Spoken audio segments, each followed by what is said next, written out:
Hello and welcome to Allied Geospatial.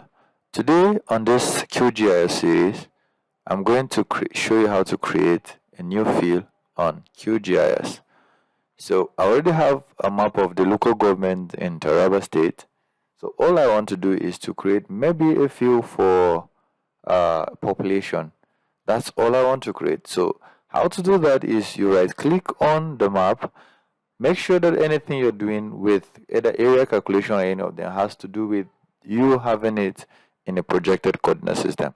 So my data is already in projected coordinate system, which is just Taraba State, and Taraba is in main zone 32. So I have already done that, so I'm not going to show you any of those things like that. So you right click on this and then you go to open attribute table. Now on attribute table we have the name of the local government headquarters, geopolitical zone, and then we have these are default details that comes with it. So now all you need to do next is to just click on this alright,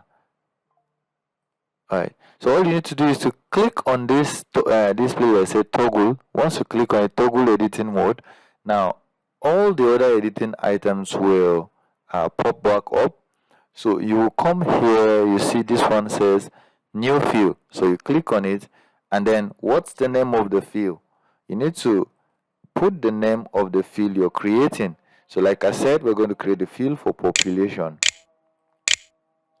So we type in the name population, and what is the population? Is the population a text, or is it an integer, or is it a number with decimal?